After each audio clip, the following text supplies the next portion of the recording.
Okay. No.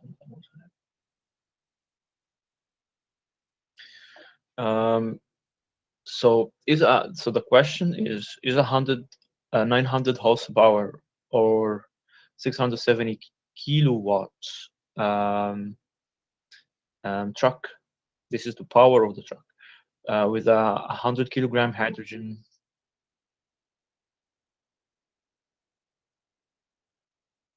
Okay. With a 100 kilogram hydrogen tank could be able to drive 500 kilometers without refueling. To provide simple answer, you need to do the following. Correct. So he break down the answering the question into different smaller questions, which is very good. Gives you like what you need to do exactly. So write the balance equation for the lean combustion of hydrogen with air at equivalence ratio of 0.8. So at equivalence ratio of 0.8, which is less than 1, this is a lean combustion condition. And like this is going to give you a hydrogen combustion or an equation. So I believe this equation was given to you in in a formula sheet, right? And um, and here's the like you substitute directly into in order to get phi, as, N1, N2, N3, N4. Obviously, there wouldn't be any carbon dioxide because there is no carbon in hydrogen when using hydrogen as a fuel, and you just substitute here, and you get all the coefficients, and you write the combustion equation. H2 plus 0.5, O2 plus 3.76, N2, H2O, N2, and O2. We expect O2 here because it's a lean combustion where we have an extra or excess air. So that's why we're expecting O2 here, right? So that was very pretty simple, writing the combustion equation. So for B, let me drag this here. So for 2, calculate the heat product produced by combustion of hydrogen in megajoule per kilomole. The reactants enter at 298 Kelvin, and products leaves gases at 1000 Kelvin. So that was also pretty easy. You write the energy balance on a combustion chamber, Q combustion, H of the reactant minus H of the product. I would love to write H of the product first because it has a higher temperature than the reactants. So the product's temperature was at around 1000 Kelvin. The reactants was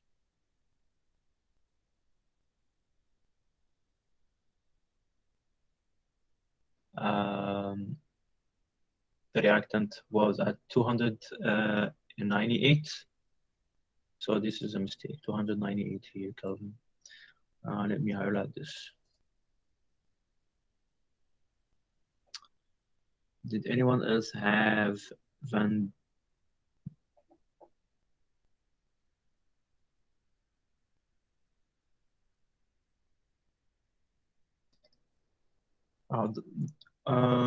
You were given the tables, right, Adam? Yeah, okay. So it's very, very straightforward, you know. Um, if you wanna, I can show you how to write this and get your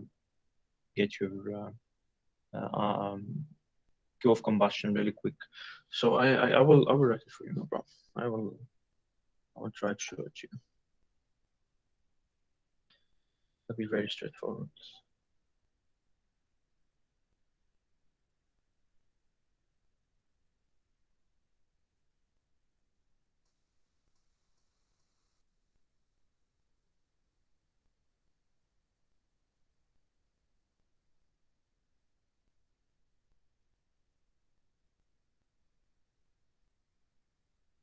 Okay.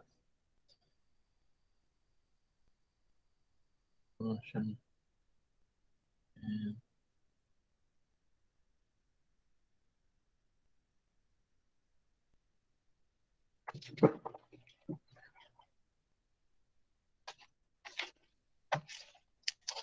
So for the heat of combustion, so very quick. Okay, I'm gonna do it very quick. Q combustion, H of the product, enthalpy of the product, enthalpy of the reactant, which is summation product Ni multiplied by H F, the heat of formation of species I in the product, plus sensible heat of these species because it's at an elevated temperature, 1000 Kelvin. So that's why we're going to have H here. And HT note.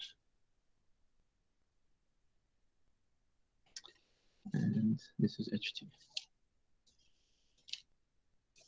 Right? That's all minus summation reactants products N of the reactant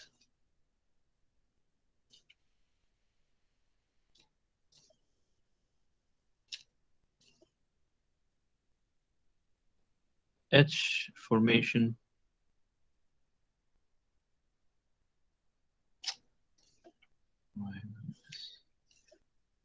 H formation plus HT minus HT. All right.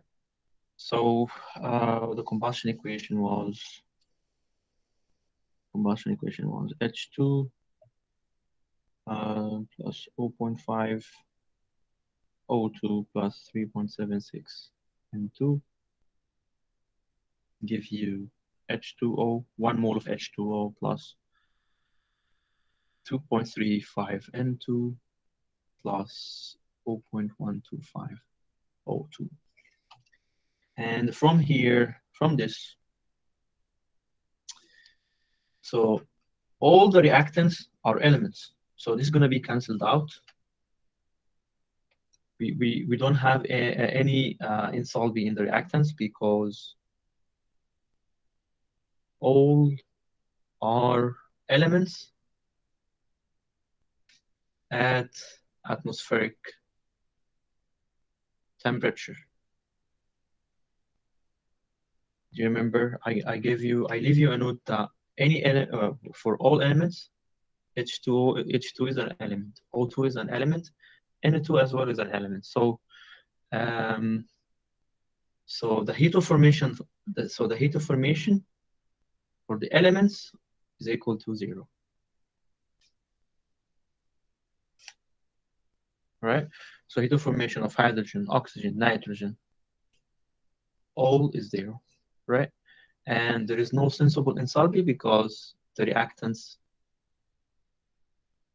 at 298 and the products at, or sorry, the reactants at 298 and the reference temperature is 298 Kelvin.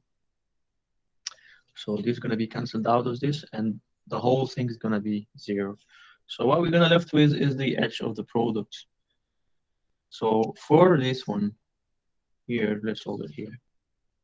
It's going to be, we have the product H2, 1 mole of H2, 2.35 moles of N2, 0.125 moles of O2. So this is going to be Q of combustion is going to be 1 mole of H2. So this is so heat of formation plus H at 1000 minus H at 298. That's for H2O plus 2.35 heat of formation plus H 1000 minus H at 2908 to 298 for N2 and plus 0.125 heat of formation plus H at 1000 because the product leaves the combustion chamber at 1000 Kelvin minus H at 298 Kelvin for O2. Knowing that the heat of formation for elements is 0. So what you need to get is heat of formation for H2O is very well known, right? Is around, okay. This is minus 241 0.88 kilojoule per mole. All right, and this also from the table, from the table, from the table, from the table, from the table, from the table, from the table, and you're gonna get that Q combustion is equal to around all of those values from tables, and that is gonna give you Q of combustion 162,568 kilojoule per kilomole. So that's the second requirement.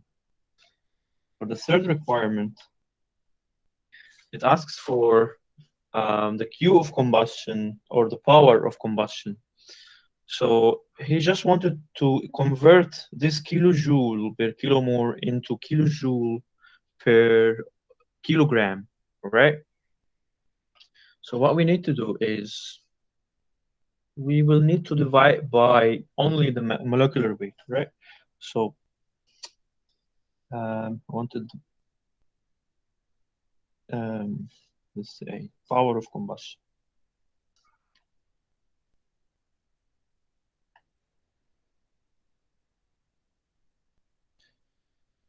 in kilojoule per kilogram. So how to convert from here to here? Just to divide by the molecular weight. How does this come from? I'm gonna show it to you right now. So the power of combustion is gonna be Q of combustion, this Q, over the molecular weight of the fuel, which is hydrogen. It's a fuel. So the Q of combustion is 162,568.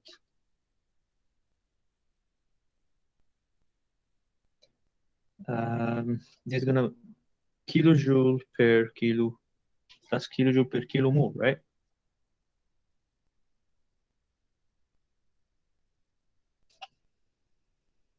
Okay. So if you divide by the molecular weight, so the molecular weight from the definition, mass is equal to number of moles multiplied by the molecular weight. So the molecular weight here is the mass over the number of mole, kilomole. All right. So this is gonna be, sorry, the molecular weight of the fuel, which is hydrogen. So what is the molecular weight of hydrogen? Is 2 kilogram per kilomole. Like this is kilojoule per kilomole, this is kilojoule per mole. So this is going to be cancelled out as this, and this is going to give you Q of combustion in megajoule per kilogram, or the power of combustion is going to be 81.28 megajoule per kilogram.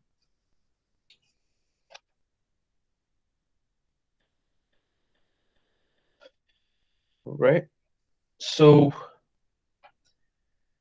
that's basically Number 3. Number 4 is much, so all of them are dependent. All the questions are dependent. So for number 4, he asks to generate um, 670 kilowatts. So how we convert it from megajoule per kilogram into kilowatt, or how to convert from here to here? So basically, um,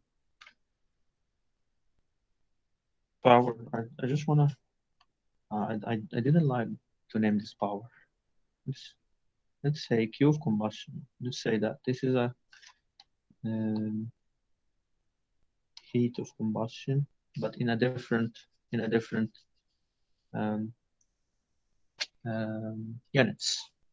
So the power, which is 670 kilowatts, this is kilowatt, which is kilojoule per second, is equal to um,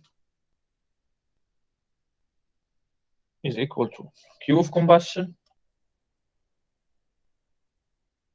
or m dot fuel multiplied by the Q of combustion. Q of combustion. So for the first one, he needed what to generate 670 kilowatt. What will be the fuel mass flow rate?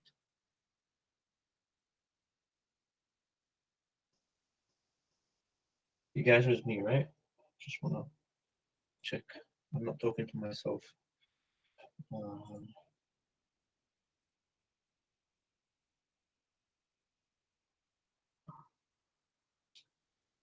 all right, thank you.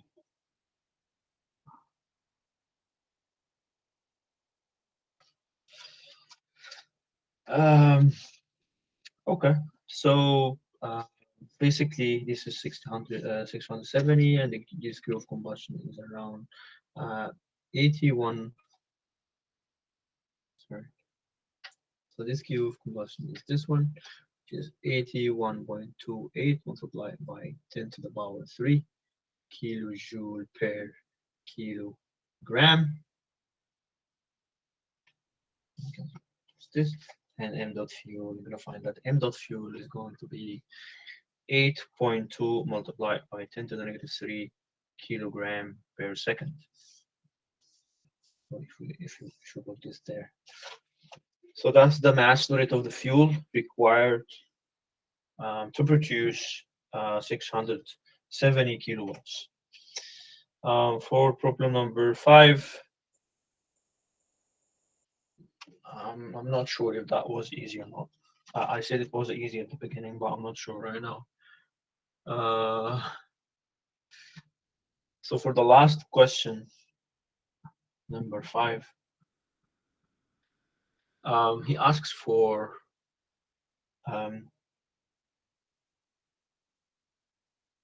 does the 670 kilowatt engine or a truck can travel 500 kilometers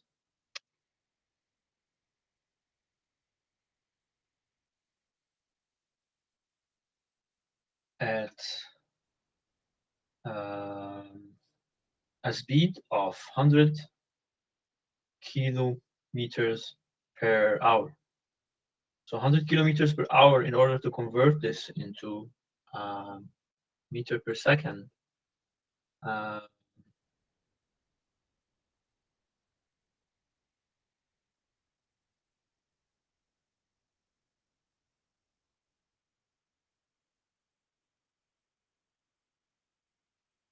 so in order to convert this into meter per second, it's going to be 100 multiplied by 1000 kilo over 360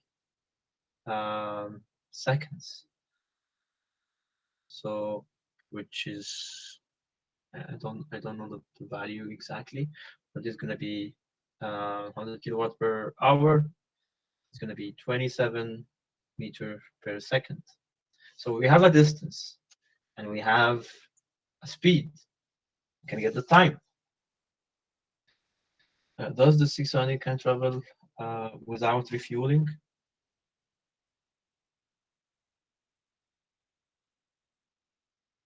So we need to get the mass of the fuel from this distance and the velocity. So basically, let's calculate the time. The time required for this truck to travel this distance is the time is the distance over the speed, right? So the distance was 500 kilometers, or I have to put it in meters, and 20 over 27 meters per second is going to give you a time of. Can you guys do this very quickly for me, please? I can do it. 500 multiplied by 10 to the power 3 over 15,518 seconds over 360 seconds. This is going to be 5 hours. 5.14 hour. Right?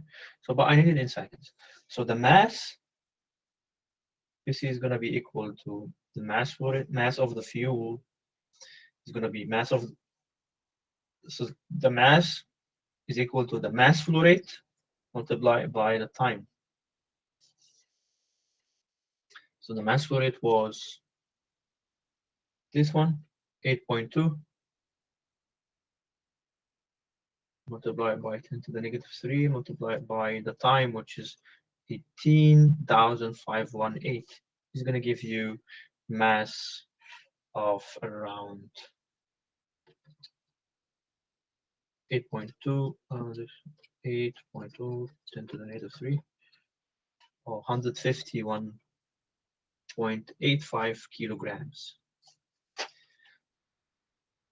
So in the question, he said that the tank was around, the tank of hydrogen was 100 kilograms.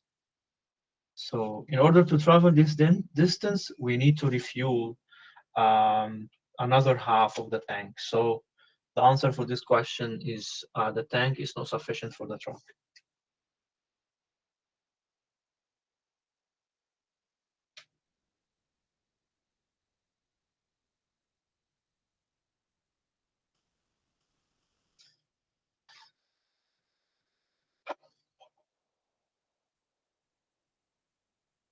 So let me get back to guys here. Yeah, 15,000 is 5 hours. Yeah, exactly. 15,000 is 5 hours. It's 5 hours. That's what I did. That's good. Mitchell. That's good. All right. So, do you guys have any questions? I'm not sure. I said it was easy at the beginning, but when I write it by my hand. Can I see the balanced equation just one time? Because I have a question about it. Of course. For the balance equation. Combustion equation, right? Here. This one? Yeah. Okay, see for the second line there. Hold on. Oh yeah.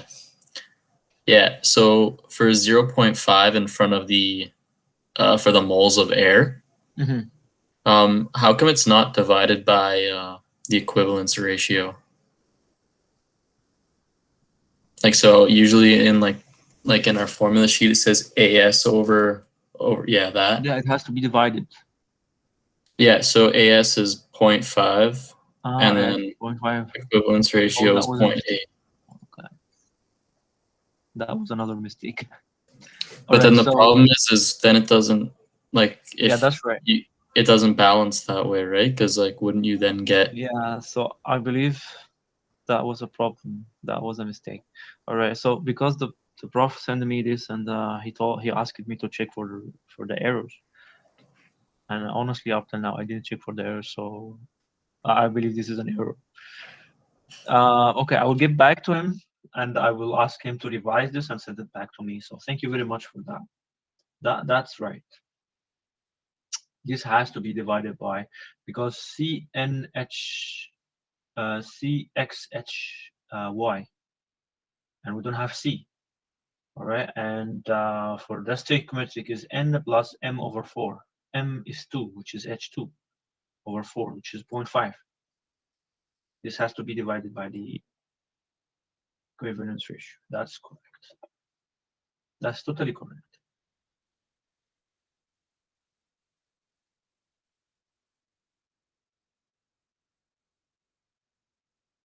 So thank you. Who was that?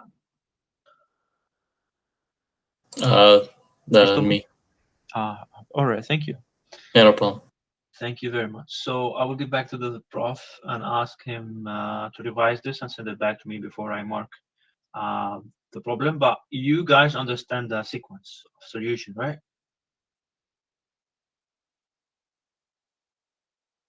Sounds good.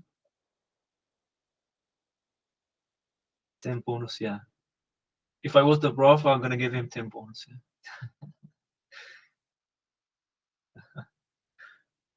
All right. So thank you, man. Um, okay. Let's get back there. I will be showing the second problem. So this is basically, so for the first problem here, I think this value is not so correct, because the values in the right side here is going to be changed, and the number of moles of oxygen and nitrogen is going to be changed as well. Um, right. Um, so this is not the correct, the most correct thing. Okay. I'm thinking about. Okay. Um, all right. For the second problem, we have uh, an exhaust valve with an area of 3 to 10 to the power -3. We're not that heavy, don't worry.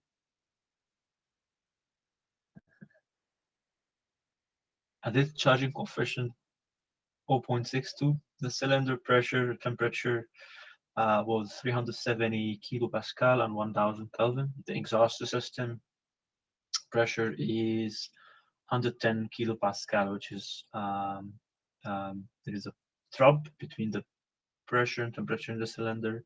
This is P maximum, T maximum inside the cylinder. MMS flow rate through the valve use specific heat ratio 1.32. So basically here,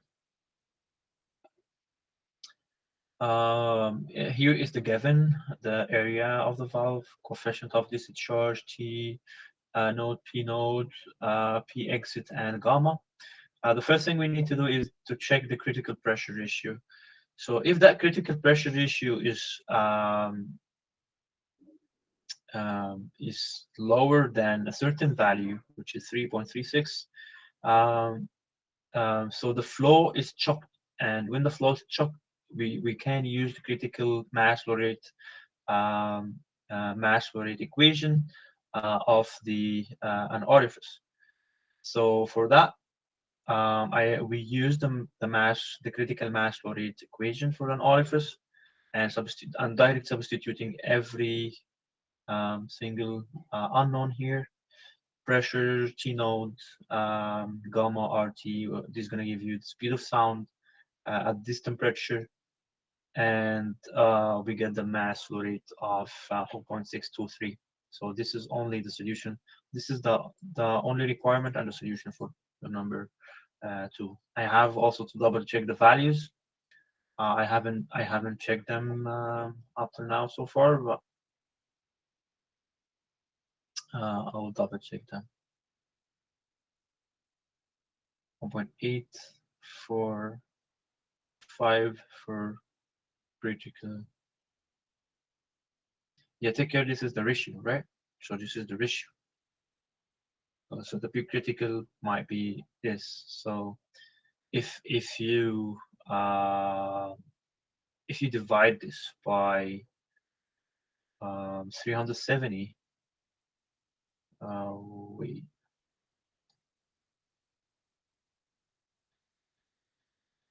okay, let me check. Let me check this.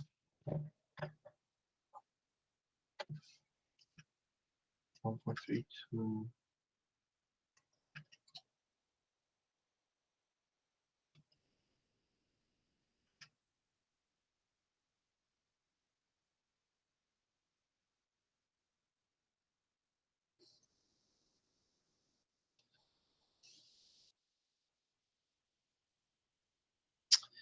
What? Oh my god. This is another. It's another. Sorry, guys. Um.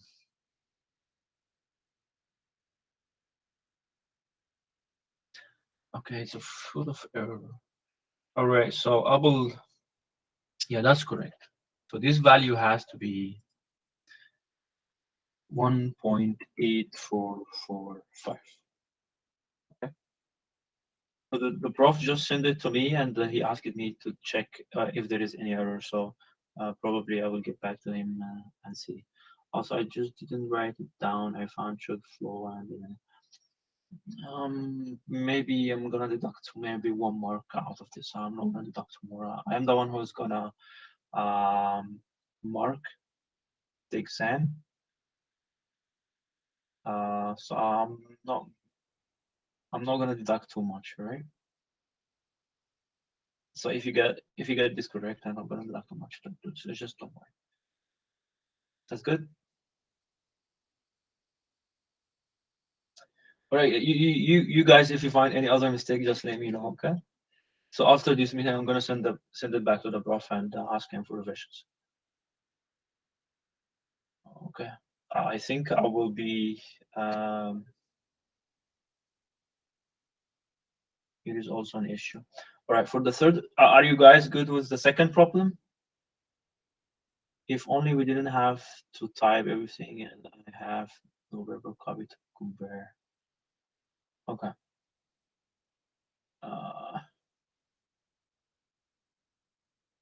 um, I don't know.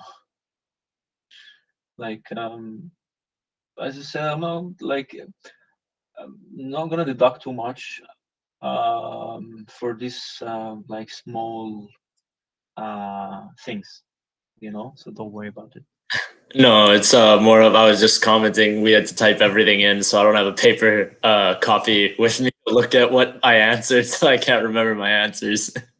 Okay, okay. Yeah. Yeah, I see. uh good, like all good, right? All good, like just don't worry about it. Yeah, no, we got bigger things to worry Yeah, about. We just we just go on with this. yeah, of course. So everything's good with the second problem. For the third one, I'm gonna wrap this up in 10 minutes. Given to you is a diesel cycle, 17 compression ratio. Qn is 1,000 kilojoule per kilogram. P1, T1, V1. Gamma is 1.35. Specifically, the constant pressure 1.05 for air. R is 287. So the first thing he asks is for the maximum pressure and temperature, which is P3 and T3, and this is a diesel cycle. So P3 is going to be the same as P2, right? So for P2, from the compression stroke, P2 over P1 is R to the power gamma. Is also an issue here. Is going to be the power is 1.35, not this one. So I'll check this with you right now, guys. 17 to the power 1.35, right? 480, 400, 4,000, 4,582 kilopascal, and T2 from the isotropic relation as well.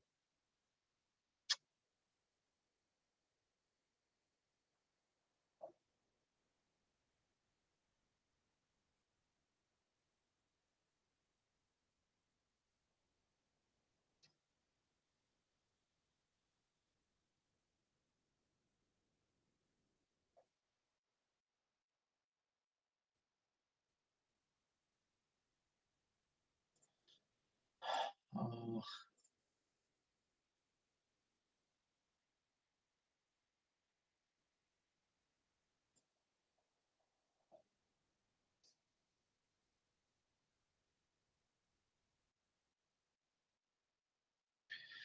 all right, so this is gonna give you 17 to the power 1.35. Okay, that's good.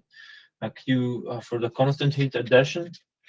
For the constant heat addition, and it's MCP delta T. Um, the mass is the mass flow it was given. The mass flow it wasn't given, right? Okay. So okay. So okay. Because it was kilojoule per kilogram, so we don't have to worry about the mass in this. Okay. So because the Q in was given in, sorry, I'm scrolling up and down very fast. Um, because Q in was given in like the specific heat, which is kilojoule per kilogram. So we don't have to worry about the mass at this moment, right? So here, this Q can be divided by the mass, and this is going to be equal to Cp T2 minus T3 minus T2, and this is going to give you the maximum temperature of this value. Okay, double check this. It's 1000 over 1.05 plus 803. Okay, that's correct. And for the fourth question, I think this is repeated, right? Uh,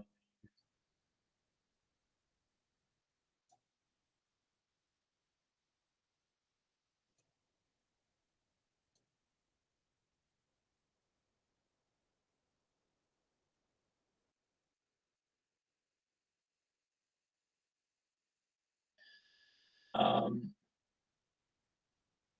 the peta. In order to get um, the efficiency of the diesel cycle, we need to get peta. All right, using this equation. So for peta, we have this equation, and I think peta was given to you in a formula sheet as well. So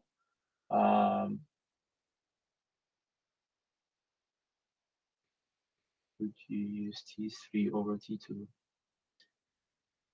Mm,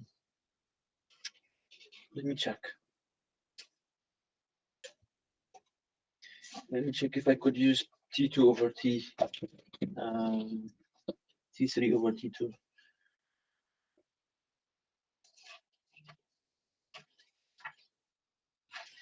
Let me check, my friend. For the beta. Yeah, you can use it. No, wait. Beta is T3 over T2. Very simple, right? Let me check. 1755 over 803. Yeah, you can use it. Yeah, it works. That's correct. That's correct. It's 2.18. Yeah, here is the same. Um, and this is the efficiency. And from the work, I believe we've solved this before, right? efficiency is equal to work output over Q input in order to get the indicated mean effective pressure. The indicated mean effective pressure is the work over the displacement volume. So you get, okay, you can get the mass. So I believe this is the mass, right? PV equal MRT, so PV over RT1 is the mass multiplied by Qn. This is going to give you Q in kilojoule. So the work is equal to this value in kilojoule. So I'll double check that one. 15685 about 1100.004 over 0.27. Okay, it's 2.65 kilojoule. Yeah, working it over delta V. Yeah. So the displacement volume is also can be written in a like V1 with the compression ratio, and it's gonna be the same if you get V2. It's gonna be the same if you get V2. This is gonna be the same. So this is the indicated mean effective pressure. I will double check for both, and I think displacement volume is correct. 1 over 17.004. 1 minus 1 over 17. So displacement volume 3.76 10 to the negative 3, which is correct. And the work over displacement volume is this one. The work done is 2.64 over this value is around 700, or is almost 700. Okay. 700 kilograms. All right. So, right, guys. I think that was clear, right? Does anyone have any further questions? I think finally we're done with this tutorial. Do you guys have any? Simon. All right, go ahead, my friend. Yeah, so it's more or less related to question 1 of assignment 3. So the data that they give us, I know there's a question similar to it in a tutorial you did. I'm not sure if it's tutorial 4 or 3, I want to say. I think it's tutorial 4. They don't give us any sort of volumetric flow rate or mass of fuel or anything along those lines to be able to find the mass flow rate. I don't know if I'm missing something or if I'm actually, yeah. All right. Just let me give me a moment. I will try to open the assignment number 3 very quickly. Where is it?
So, all right. So for the first, you're asking for the first problem, right?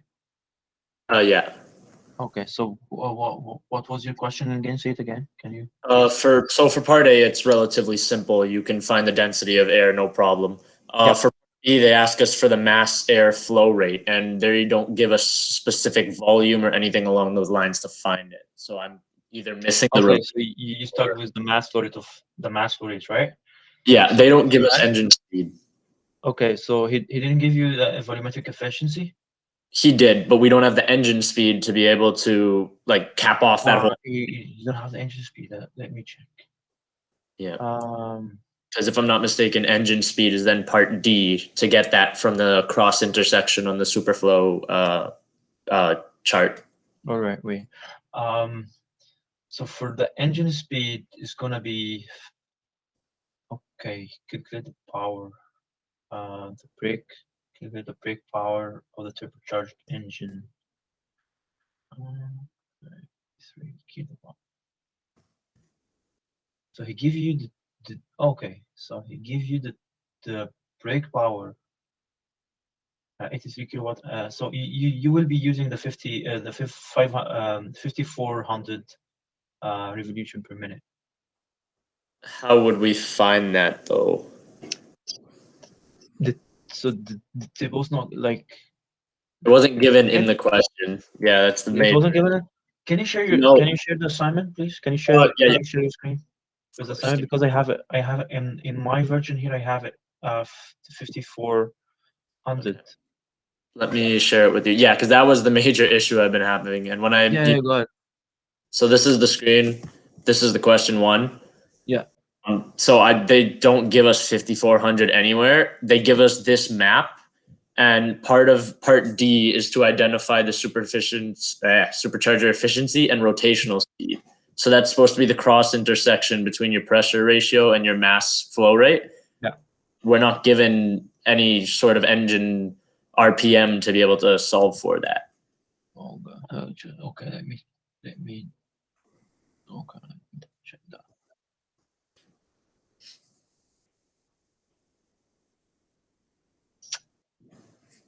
All right. So. Okay, I just want to see. Oh, sorry. No problem.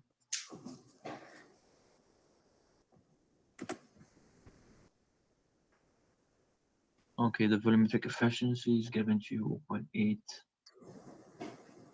0.84 mechanical efficiency.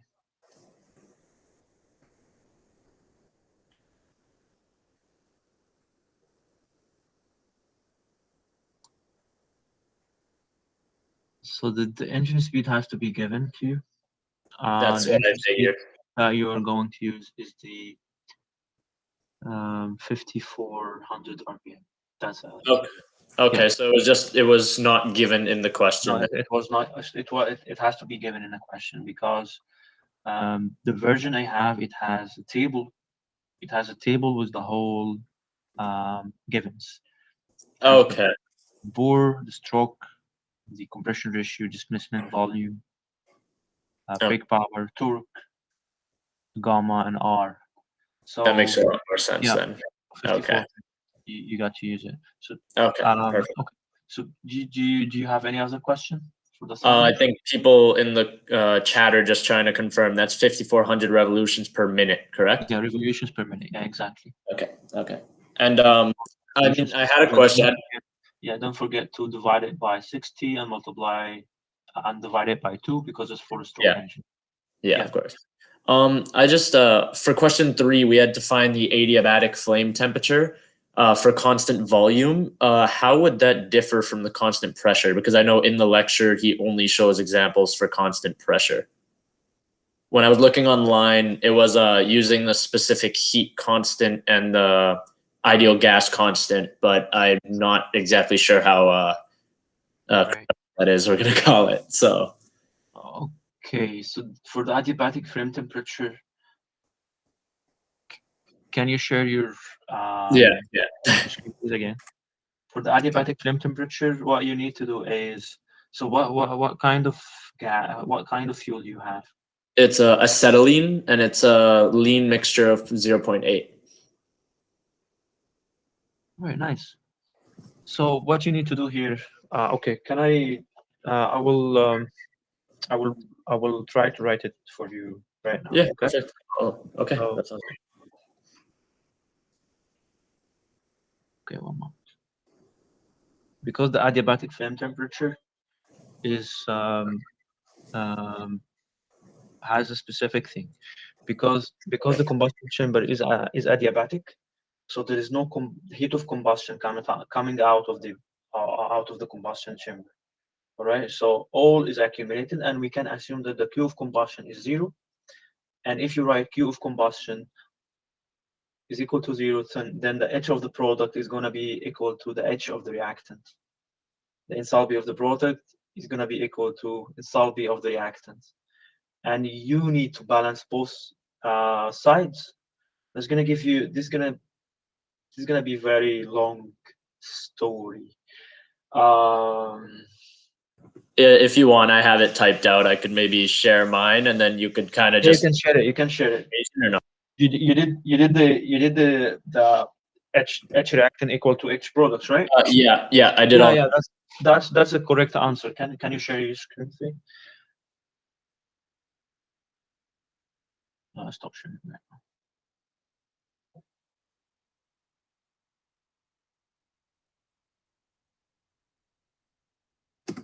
Okay. So it's very normal to find it's very normal to see that it's gonna be a long Yeah, it was a long. Yeah, but very. So I found my okay. constants and whatnot, and then I kind of did it. So this is kind of the equation I found online related. Right. Yeah. And then from what I was reading over, it's mostly trial and error to try and find. Exactly. So you try one temperature, and then you try another close, and then your interpolation. If you find, like, you try a temperature, and if you find that the right hand side is very close to the left hand side, that you have a number that you have a certain value with, so you know that you are very close to the temperature. If it is far, so you can pick up like maybe a higher or lower temperature. So what temperature did you start with on the? So basically, 2 trials, huh? Yeah, so I started with 2000, and then I noticed it was too high, so I dropped it down to 1900. Very good. Okay, and then I ended up with 1922.5 after my interpolation, more or less. Amazing. Okay, good to know. Yeah, amazing. Okay, all right. I was about to, because I told you I'm gonna write it for you right now. I thought about how lengthy it is, Yeah, you've been here a while. All right, thank you. Yeah. So that's the correct answer. So you start from H product is equal to H of the reactant, and you write the whole terms, and you bring your unknown values, which is H of the H or the enthalpy of the products you have in one side, and all the other values in the other side. Yeah. And after you do that, you assume a temperature, right? And when you assume that 2000, when you assume a temperature, you go allocate your enthalpies from the tables and bring them and calculate the left-hand side of the equation. So if this value is very close to the value on the right-hand side, so you know that you are very close to the adiabatic temperature. And based on that, you are going to do another trial, which is very close. So you tried 2000, it was very close to the right-hand side value. And you tried 1900, which is very good. And by doing the interpolation, you did the interpolation at the end, right? In order to get the 19. Yeah, that's the way I got the 1922. Yeah, that's good. All right, I gotta head out. Thank you, sir, though. All right, thank you for all of this. Do you guys have any further questions? Hi, sir. Hi, how are you? I just want to know for the question number 2. So it's similar than the last question from the midterm. So for the question 2, it is auto cycle, and I'm wondering, do we need the CV to calculate the question? For the question for the assignment or for the midterm? For the assignment. Okay, for the assignment,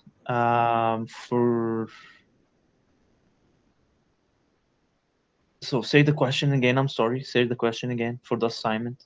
Number 2. Okay.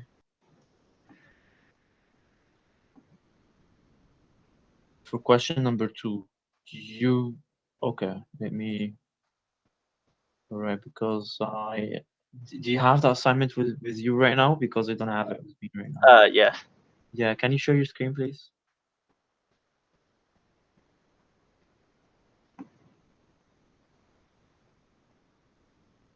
Can you see my screen? Yeah, I can see it.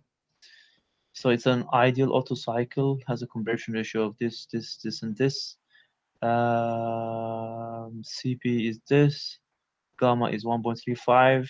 So yeah, if you want to get the, okay, so for example, if you want to get the maximum temperature from the heat of combustion or from the heat addition, you will need CV. Exactly, you will need CV. Yeah, So and I do not have CV here. okay, you don't have CP here, but you know the specific heat ratio gamma is 1.35, right? Yes. Gamma is CP over CV. Oh, I see. All Thank right. you. So CV, you can get the CV from here, no problem. Okay, thank you. No problem.